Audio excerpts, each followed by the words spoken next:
오늘 학개 1장 12절부터 14절까지 말씀으로 내가 너희와 함께 하노라, 내가 너희와 함께 하노라, 이런 제목으로 말씀의 은혜를 나누고자 합니다.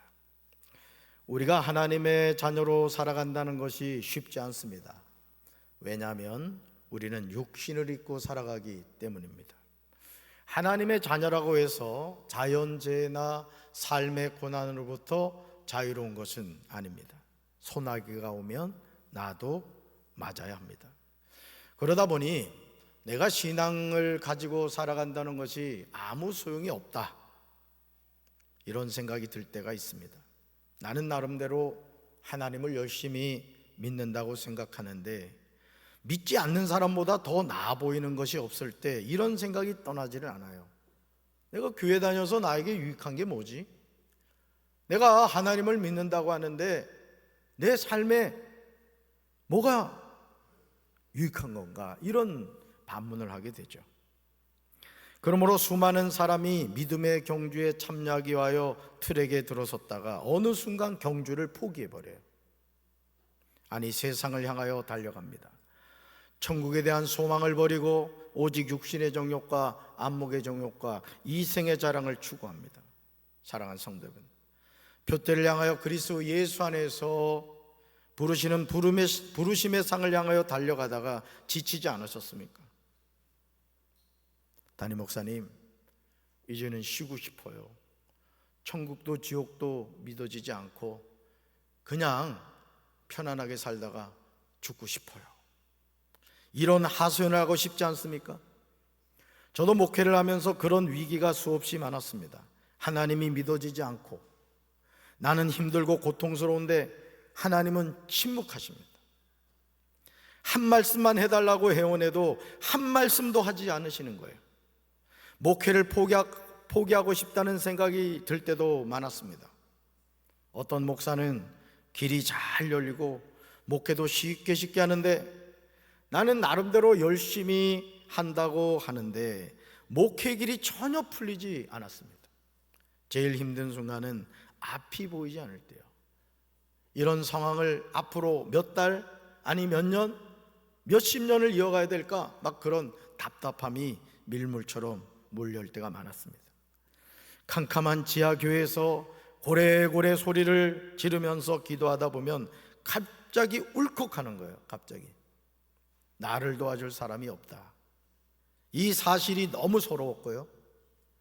하나님은 아무리 부르짖어도 침묵하시고 현실은 소망이 보이지 않을 때 과연 내가 목사로 부름을 받은 것이 맞는가 의심하기도 했습니다. 그렇게 견디면서 목회를 감당했습니다. 그러나 신실하신 하나님은 거짓이 없으셨습니다.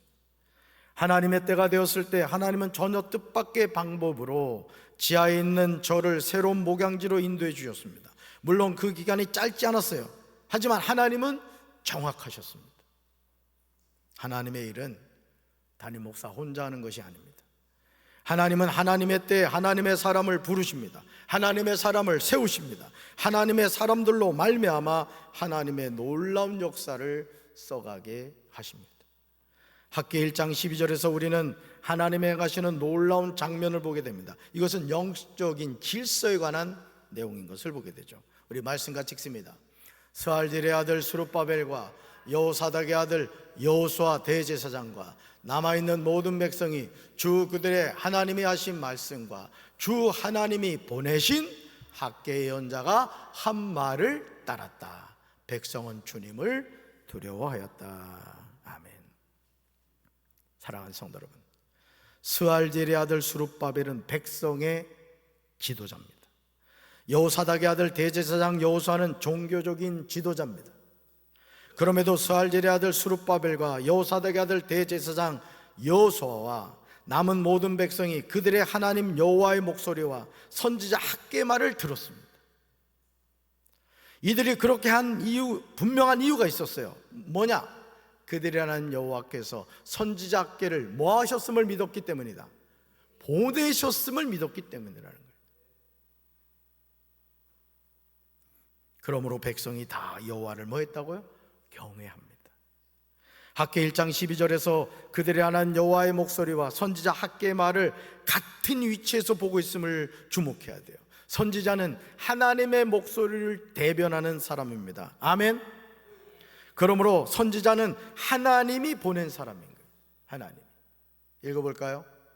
신앙생활을 하면서 이것을 인정하지 않으면 우리는 바른 신앙생활을 할 수 없습니다. 하나님이 세우신 주의 종을 매일 매순간 존중하고 그를 통하여 선포되는 하나님의 말씀을 들어야 돼요. 여러분들이 이 예배를 드릴 때 가장 중요한 시간에 언제나 강단에서 말씀이 선포될 때 귀를 쫑긋하고 하나님의 말씀을 듣는 거예요. 아멘이십니까? 그리고 그 말씀에 아멘으로 순종해야 돼요. 주의 종이 나보다 잘났기 때문이 아니에요. 하나님이 세우셨기 때문이에요. 그래서 여러분들이 신앙생활 하면서 제가 늘 말씀드리지만 우리 교회 예를 들어 전도사님이나 우리 부목사님들이나 이렇게 같이 사역을 하게 되면 여러분들이 항상 그분들을 존중하셔야 돼요. 그게 깨어지면 신앙생활이 어려워집니다. 여러분들의 신앙이 병들게 되는 거예요. 속회에서도 마찬가지예요. 속회 인도자가 나보다 가방끈이 짧고 배운 것이 없고 세상 지위가 낮아요. 선교회장이 나보다 뭐 잘난 거 하나도 없어요. 그래도 속회 인도자의 영적 권위를 존중하고 선교회장의 영적 권위를 존중할 때 그 속회와 선교는 되는 거예요. 그게 깨어지면은 그 속회는 될 수가 없고 선교는 될 수가 없는 것이죠.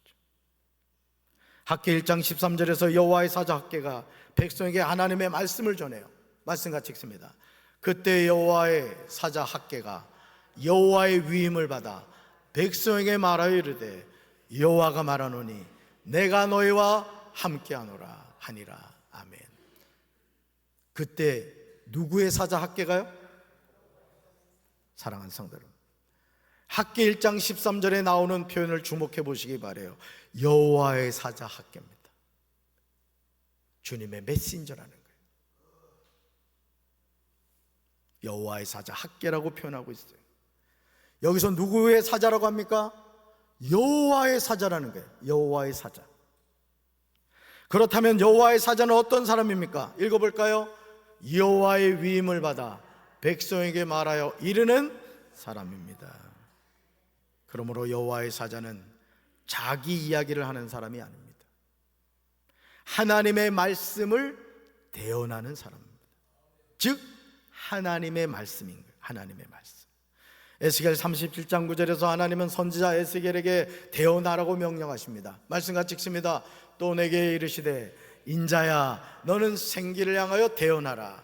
생기에게 대언하여 이르기를 주 여호와께서 이같이 말씀하시기를 생기야 사방에서부터 와서 이 죽음을 당한 자에게 불어서 살아나게 하라 하셨다 하라. 여러분 하셨다 하라는 건 뭔 말이에요? 선지자 얘기가 아니라 하나님의 말씀이란 얘기예요. 할렐루야. 사랑하는 성도 여러분, 하나님은 에스겔을 인자라고 부르십니다. 그리고 에스겔에게 말씀하십니다. 인자 너는 생기를 향해 뭐하라? 대언하라. 대언하라. 여러분 대언한다는 게 뭐예요? 대신 전하라는 거죠. 여기서 선지자 에스겔이 할 일은 다른 것이 아닙니다. 하나님의 말씀에 절대 순종하는 거예요. 제가 어떻게 그 일을 합니까? 저는 그 일을 못한다고 하면 안 되는 거예요. 제가 목회를 하면서 깨닫는 게 뭔지 아십니까? 목사는 강단에서 때로는 내가 연약해도 내가 부족해도 하나님의 말씀을 가감없이 전해야 되는 거예요. 죽은 나사로를 살리신 하나님이 나의 하나님입니다. 문둥병에 걸린 나병에 걸린 나만을 고치신 그 하나님이 나의 하나님입니다. 전해야 되는 거예요. 그걸 전할 수 없으면 목회 못하는 거예요. 목회 내려놔야죠. 여러분도 마찬가지예요. 전지전능하신 하나님이 누구 하나님? 나의 하나님. 무소부지하신 하나님이 누구 하나님? 나의. 이게 믿어져야 돼요. 그래, 내 인생은 하나님의 손에 있어. 나는 하나님만 붙잡고 살 거야. 그런 믿음의 결단을 하셔야 돼요. 할렐루야. 하나님의 말씀에 절대 순종하는 거예요. 여러분, 왜냐하면 생기를 향하여 대언하는 것은 에스겔이지만, 잘 들으세요, 생기를 향하여 대언하는 것은 에스겔이지만 그 생기가 사방에서부터 와서 이 죽음을 당한 자에게 불어서 살아나게 하신 분은 누굴까요? 하나님이신 거예요. 대언은 누가 하고? 에스겔이 하고. 그 대언한 것을 이루시는 분은 누구시고? 하나님이시란 말이에요. 그 하나님이 누구 하나님이에요? 나의 하나님이라고. 그래서 여러분이 신앙생활 하면서 여러분이 자꾸 믿음의 말을 해야 되는 거예요. 따라합시다. 나는 된다. 우리 가정은 축복받았다. 우리 교회는 부흥한다. 우리나라는 좋은 나라다. 아멘. 요즘 우리나라가 왜 잘 되는 줄 알아요? 우리가 맨날 이거 선포해서 잘 되는 거예요. 믿든지 말든지.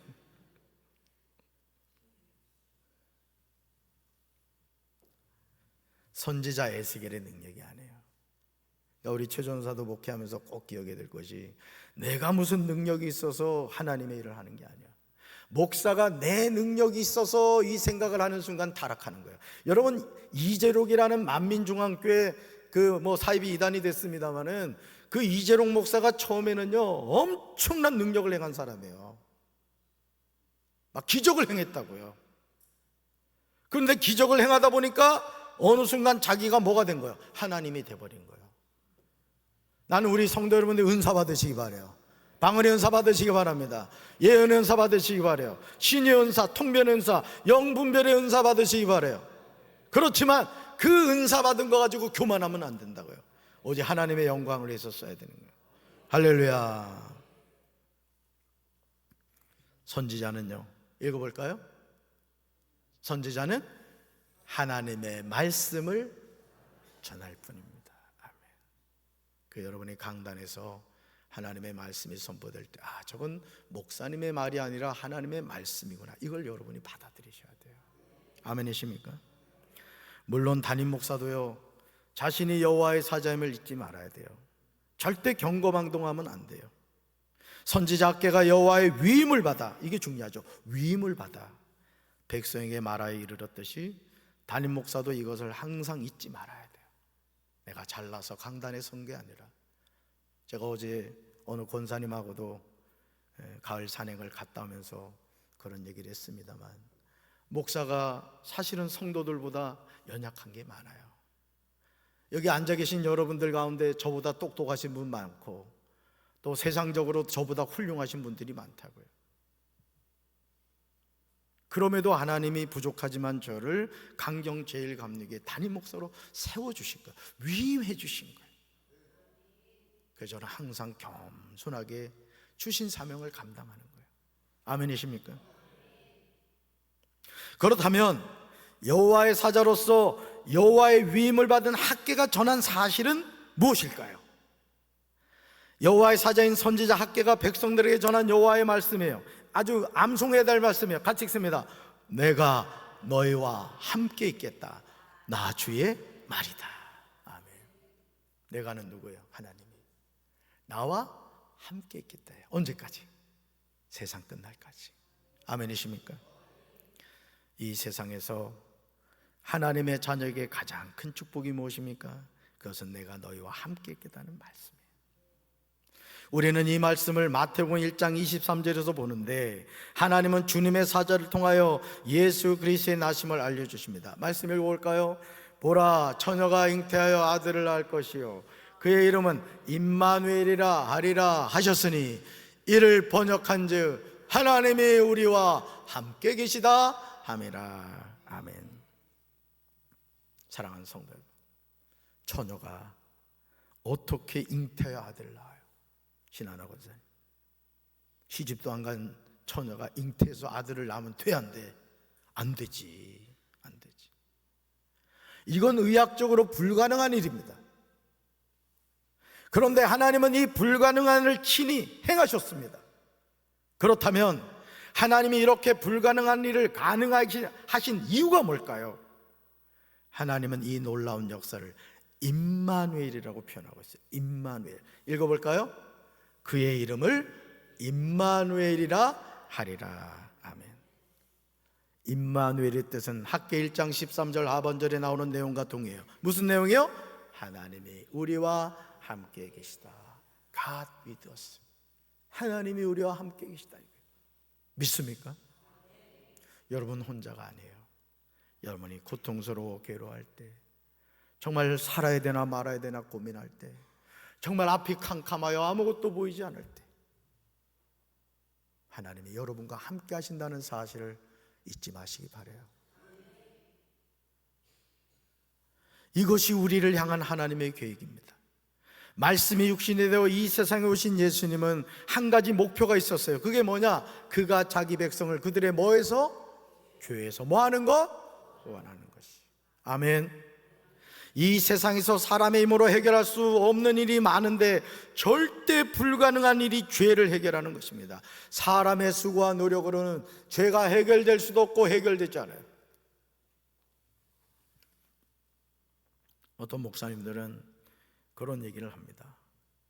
다른 종교를 인정해 줘야 된다. 저도 공감합니다. 근데 이 사실은 여러분이 꼭 기억하셔야 돼요. 부처님 믿는다고 아무리 목탁을 두드려도 그 목탁 두드린다고 죄삼은 없어요. 아무리 부처님 앞에 가가지고 1000배를 하고 10,000배를 하고 10만 배를 해도 부처님도 죄 때문에 죽었어요.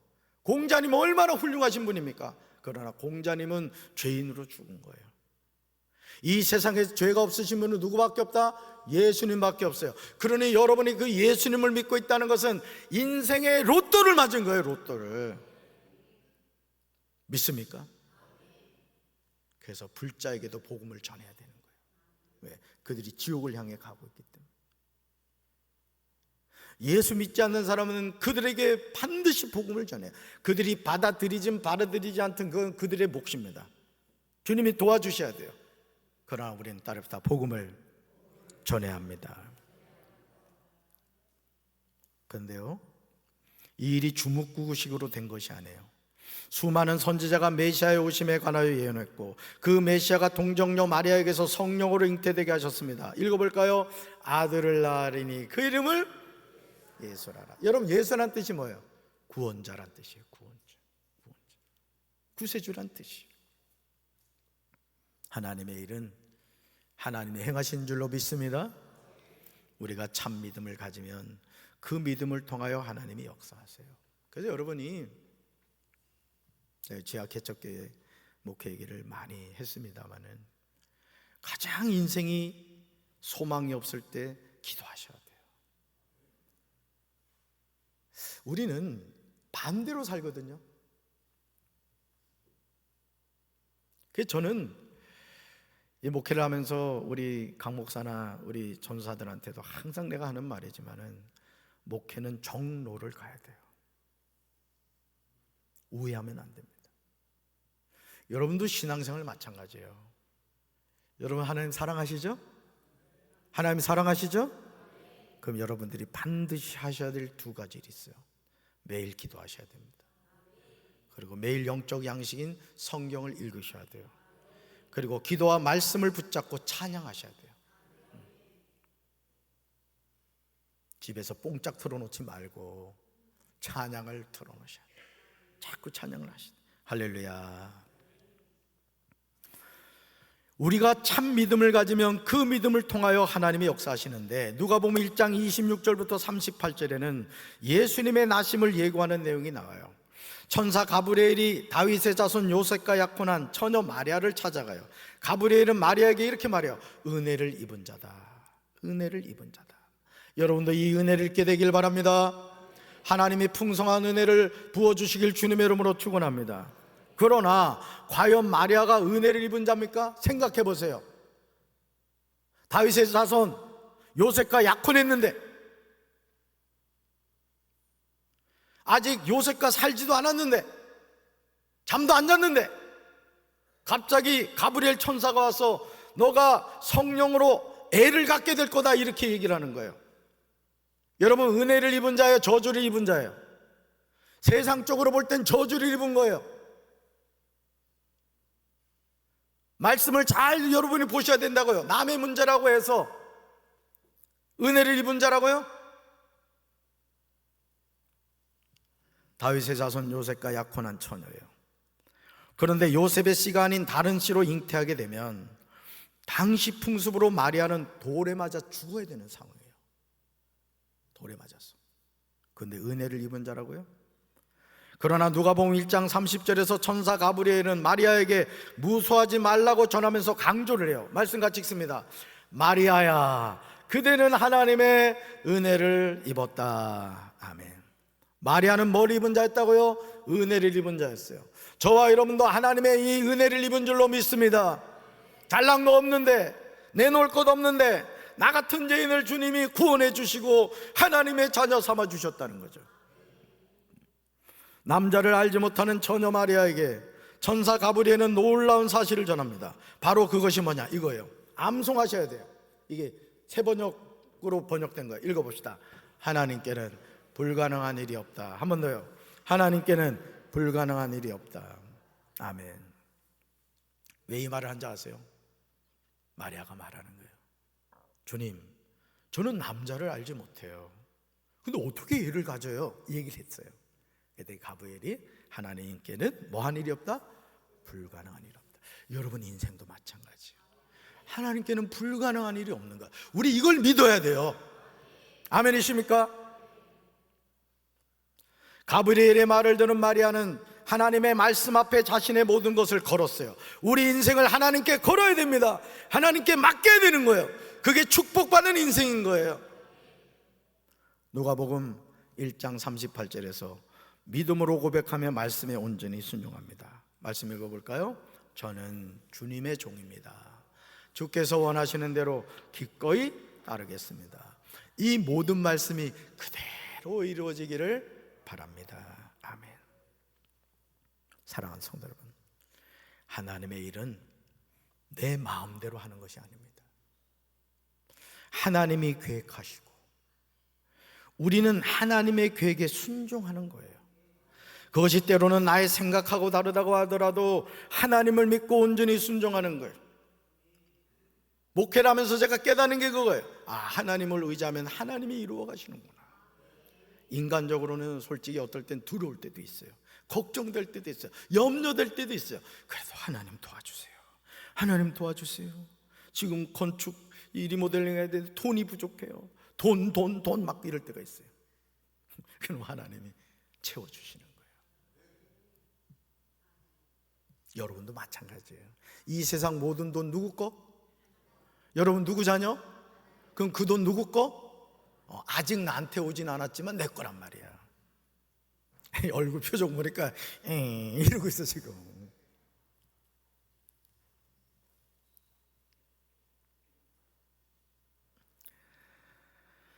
처녀 마리아는요, 자신의 삶에 이해할 수 없는 일이 일어났지만, 아니 자신의 목숨을 걸어야 하는 위험한 상황임에도 하나님의 말씀 앞에 자신을 맡긴 거예요. 자신을 맡긴 거예요. 자신을 주님의 종이라고 고백합니다. 주님이 원하시는 대로 기꺼이 따르겠다고 합니다. 이 모든 말씀이 그대로 이루어지길 바란다고 믿음으로 고백하고 있어요. 여호와의 사자 학개가 여호와의 위임을 받아 백성에게 말하 이런 내용이 무엇입니까? 내가 너희와 함께 하겠다는 거예요. 따라합시다. 내가 너희와 함께 하겠다. 하나님이 우리와 함께 하신다는 거예요. 공부를 하는 우리 학생들도요, 하나님이 나와 함께 하신다고 생각하면요, 걱정할 일이 없는 거예요. 여러분도 마찬가지예요. 아멘이십니까? 이 말씀이 전해진 후에 하나님은요, 사람들의 마음을 움직이세요. 마음을. 하나님은 역사를 이루어 가실 때 사람들 마음을 터치하세요. 학개 1장 14절에 그 내용이 나옵니다. 이 마음이란 낱말을 주목하면서 읽어봅시다. 여호와께서 스알디엘의 아들 유다 총독 스룹바벨의 마음과 여호사닥의 아들 대제사장 여호수아의 마음과 남은 모든 백성의 마음을 감독시키시매 그들이 와서 만군의 여호와 그들의 하나님의 전공사를 하였으니. 아멘. 사랑하는 성도 여러분, 사람들의 마음을 움직이신 분이 누구십니까? 여호와께서요. 여호와께서. 주목하셔야 돼요. 여호와께서 스알디엘의 아들 스룹바벨 유다 총독의 마음을 움직이십니다. 여호사닥의 아들 여호수아 대제사장의 마음을 움직이십니다. 남아있는 모든 백성의 마음을 움직이시는 거예요. 그렇다면 하나님이 이들의 마음을 감동하게 하시고 움직이시는 이유가 무엇일까요? 읽어볼까요? 하나님은 하나님의 일을 할 때 하나님이 택한 사람의 열성을 일깨우십니다. 아멘. 그 일을 하지 않고는 견딜 수가 없게 하십니다. 오늘도 새벽 기도를 마치고 제가 늘 하는 일이 있어요. 비전센터 3층 독서실을 제가 갑니다. 불을 켜고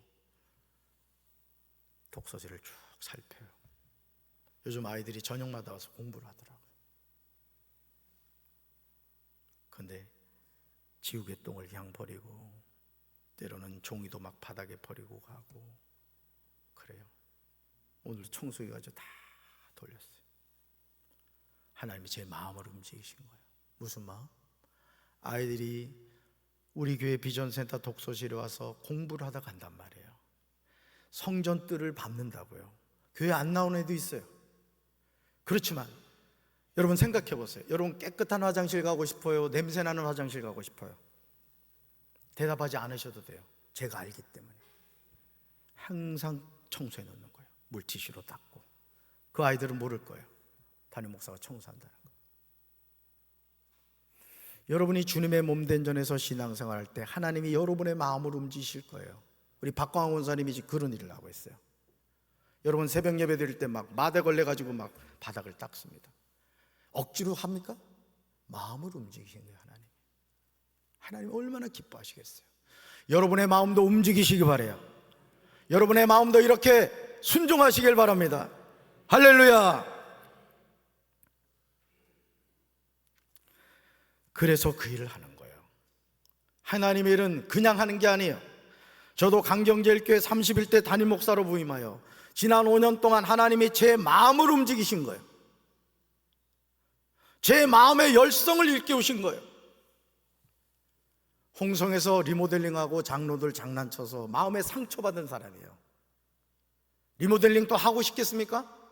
리자만 들어가도 이가 갈리지 않겠어요? 그렇지만 하나님이 이 교회에 부임했을 때 이 교회의 상황을 보게 하셨고 리모델링 해야 되겠구나. 장로님들이 먼저 하자 그러지 않았어요. 여기 장로님 누구 계시나? 장로님들이 먼저 하자고. 박 장로님, 그지? 장로님들이 먼저 하자 안 그랬지? 하자고 하니까 3천만 원어치 하자 그랬어요. 하나님이 누구 마음을 움직이셨다? 담임 목사의 마음을 움직였어요. 그리고 순종했어요. 재정 생각하지 않고 오직 믿음만을 가지고 성전 리모델링을 온전히 감당하게 하셨어요. 이것이 하나님의 역사를 이루 가시는 방법이에요. 우리는 하나님의 일하시는 방법에 대해서 감론을박할 필요가 없는 거예요. 하나님의 말씀에 오직 순종만 있을 뿐인 줄로 믿습니다. 에스겔이 하나님의 말씀에 순종하여 태어났을 때 마른 뼈들이 살아나고 생기가 들어가고 하나님의 큰 군대가 되었습니다. 학개 1장 14절 하반절을 보시면 하나님이 수룹바벨의 마음과 대제사장 여호수아의 마음과 남은 모든 백성의 마음을 감동시킨 결과가 무엇인지가 나와요. 하나님의 일은 하나님을 통하여 마음이 감동된 사람을 통하여 이루어지는 거예요. 저는 저와 여러분이 이 마음에 감동받기를 주님의 이름으로 축원합니다. 그냥 그렇게 교회 다니다가 신앙 마치는 것이 아니라 하나님의 마음에 감동받아서 무엇인가라도 내가 주님을 위하여 헌신하고 무엇이라도 주님을 위한 열정을 가지고 살다가 주님 앞에 섰을 때 그래 참 고생 많았다. 보이지 않는 곳에서 너가 헌신하는 건 내가 안 본 것 같았지? 다 봤어. 끝까지 묵묵하게 해줘서 고맙구나. 하나님 반드시 칭찬하실 거예요. 아멘이십니까?